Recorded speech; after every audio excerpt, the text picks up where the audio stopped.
Hey, what's going on, guys? Welcome back to another video. Today, I'm going to be doing a post-rotation breakdown and tier list for, again, the upcoming rotation.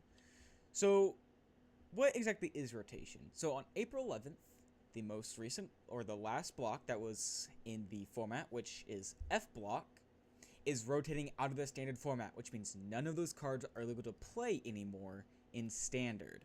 But we also have the introduction of new cards as well coming in our next set, Journey Together. The cards we are losing are many popular cards that are a lot of engines for popular decks. Radiant Greninja is a very big one. Lugia V-Star, one of the decks I've been playing for a very long time now. Actually been playing it since I started playing Standard competitively back in about a year and a half ago now. Had very good results locally. Okay results at regionals, but we will get into that in another video. And other popular decks like Regidrago V-Star, which was king of the meta format for quite a while there until the introduction of Budu, but it was able to adjust a fair amount. However, we will no longer have any of these cards coming into post-rotation, but with that, we get the introduction of our new trainer cards. As shown here, we have En's Zoroark EX, Hop's Zacian EX, and Lily's Clefairy EX as just a couple. We also have Iono's Bellibolt and some other cards included as well. All of these cards obviously are here to shake up the meta and see what different decks we can play.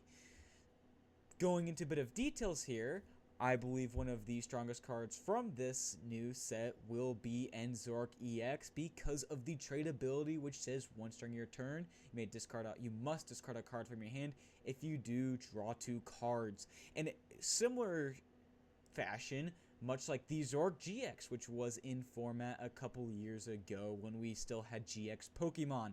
I'm actually very excited for En's Zoroark EX and the deck that we will be getting into shortly, and I'm excited to see where this deck list will take us, but we will see. So, right here I have a list of Japan's current meta. This is what our meta may be similar to, but at the same time, when Scarlet and Violet was introduced and we see new cards coming in from Japan's meta, the US meta is a little different more often than not, but currently almost 26% of the meta is taken up by what I would call Ogre Box, right? It had very good results at Fukuoka. Tord Reklev, arguably one of the best Pokemon players of all time. Rahul Reddy, one of the players that I look up to, especially with his little Lugia run at the beginning of this season, all showed up and performed very, very well. Granted, lots of other people also played this list of Fukuoka and did very well as well. This deck has just the great potential to snipe with the Wellspring Ogerpon, hit for big damage with Teal Mask Ogerpon as the draw engine. You have the attackers like they play Lily's Clefable or Lily's Clefairy EX to be able to Oko, Dragapult, and Raging Bolt. Speaking of Dragapult, we have Dragapult EX as 22% of the meta, which is also a very popular deck and still very good. For a while, it was not very popular, but as soon as Budu hit the format in English and in Japan as well, it definitely shook up the meta quite a bit, making Dragapult a very, very good deck. Being able to stall your opponents for multiple turns with Budu, and then evolving to Dragapult, getting your damage spread, and being just overall, in general, a very good deck. Then, we are followed up by Raging Bolt EX. Always been pretty good in general, taking up about 12% of the meta. Definitely a good deck. Lists I have seen are playing Fan Rotom, using Fan Rotom as your first attacker. You do lose key pieces like Pokestop and Radiant Greninja, but you know, the deck seems to thrive quite a bit still, even with the loss of these key cards. Again, Fan Rotom is a good attacker to start off with, and it makes your prize trade pretty good now that you don't have a bunch of 2 prizers and you're starting off with a single prize attacker possibly forcing your opponent to use counter catcher or boss's orders very early in the game to try to retain a good prize trade. Followed up by that, we have Milotic EX, which is a control deck, or Walls as well. It does play Cornerstone Ogre Pawn and some other cards as well. There are a couple different lists playing a couple different cards. It really just depends, I believe, on what the meta looks like. And it has some pretty decent matchups. It essentially is protected from Terra Pokemon. That is the static ability it has. So not too bad into Dragapult, Ogerpon, and Zard matchups. However, obviously there are ways around that. So followed up by that, we have Charizard EX. I can't believe it's this popular. Just being my honest opinion, I am surprised it is seeing this much play. I have not seen a lot of lists yet from Japan. It is hard to find lists for me, at least as far as I'm aware. I've only seen the top 16 lists for Fukuoka, and so based off of that information, that is all I can really go off of, other than the cup versions in Japan. But I believe Badu had killed this deck, but I guess there is some popularity still, and I'm sure they are utilizing TM Evolution to get around that. Followed up by that, Goldengo EX, which I believe is still pretty good going into this format. We also have, as I was talking about earlier, En's Zoroark EX, and then we're followed up by, I call it like Eevee Box, but it's like Flareon EX and maybe a splash of another Evolution EX card in there.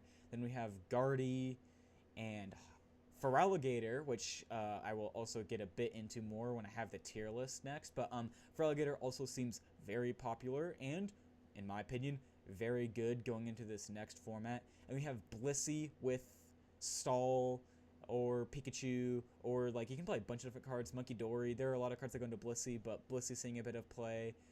That is Arc Duraludon is seeing a bit of play. And we have Slowking and Hop Zacian are all in Japan's current meta.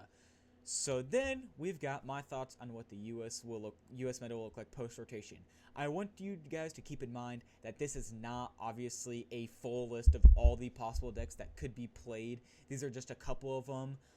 Rahul Reddy already has a video on a much more in-depth breakdown on what the current meta looks like in Japan and what could possibly look like going into the format for the US and other countries. I would highly recommend checking out his video, as well as, again, like I said, he's a top player going into an in-depth meta breakdown. But this is kind of more of my generic breakdown on the next format. So in S tier, I have Ogerpon Box. It has a very good matchup. It has good damage spread against decks that take maybe 1 or 2 turns to set up, like Zoroark, like Goldango, like Charizard. And we do lose Manaphy, which was our bench protection. However, we will be gaining a Shaman in the set following Journey Together, I believe. Or don't quote me on that, because it could also be coming out in Journey Together. I'm not 100% sure about that. But we will be getting a bench barrier back. But as of right now, there is no bench barrier. So that Wellspring Ogerpon is looking pretty deadly. Also in S tier, I have Dragapult EX. Dragapult is just really good. The damage spread, Badu. Iron Thorns EX is still playable in Dragapult, which can fix some of your maybe poorer matchups. It just overall is very good. In S tier, I also have Milotic Control. I think that ability of Sparkling Scales is very good going into this current meta. Your few poor matchups are single prize decks that do not utilize the Terra Pokemon, but you can utilize other attackers that you play. And you also play Girafarig EX, which does stop you from taking damage from basic Pokemon EX, which does help your your Raging Bolt EX matchup. However, some of your poor matchups, which are also on this list, is Goldango. That is just not a great matchup, as Goldango is neither a Terra Pokemon or a basic Pokemon EX, so you do have to utilize other cards like possibly Mimikyu to try and fix that matchup, but they can also go into other attackers. For example, I did see a deck list that was playing Dragapult and Goldango in the same build, which I believe got second in Fukuoka. So there's definitely little different ways you can build the decks to counteract the Sparkling Scales ability of Melodic EX, but overall, I think Melodic EX is very strong going into meta. In A tier, I have Feraligatr. Feraligatr is very borderline A tier and S tier. The one issue I have with Feraligatr is that damage output of just with the attack alone, no damage buff like Vitality Band or Max Belt or cards like that. You are just missing your Okos on Dragapult EX and Charizard EX. So but it got first in Fukuoka, so obviously this deck will see play and I believe will be pretty decent going into rotation, and it seems very, very good. Also in A tier, I have Raging Bolt EX. I think you lose a little bit of steam losing some of your engines, and again, like I said, your engine piece now goes from Radiant Greninja and the discards like that to set up Trekking Shoes, Pokestop. You lose those cards, but you do go into Fan, Rotom, and Noctowl, which does help the deck quite a bit, being able to increase your consistency of hitting Sada and Vessel and other cards that help you discard. However, I haven't seen a lot of data on this yet, so obviously this can be subject to change, but as of right now, Raging Bolt still has that turn 1 attack ability, but maybe a little less consistently with Raging Bolt itself, so that is why I have it in A tier. Also in A tier, I have Goldango EX. Goldango just is really good. I mean, 1 energy, you have your super energy, or you have your Energy Search Pro to search out your all different energy types to get one big one-hit KO, plus superior energy retrieval, and your coin bonus, and Cypher Maniac's code breaking. You do lose some key pieces, which is why I have it in A tier and not S tier. Again, Pokestop, Radiant Greninja, those are all big draw engines that you do lose, but Goldango still feels very, very strong going to the next meta. I see it as a very good deck with lots of potential still, and I will be watching obviously Atlanta, which I will not be making it to this year, unfortunately. However, I will be eyeing Milwaukee. So this tier list is what I believe will be geared towards. I believe Atlanta is our first main event for rotation. So yeah, I'm excited to see where Goldango goes. In B tier, I have Enzorark. I think Enzorark is borderline B tier and A tier. The issue I have with Zorark is the damage output right now is not super high. Obviously, you have En's Reshiram, which has the attack to do 20 damage for each damage counter on Enzorark.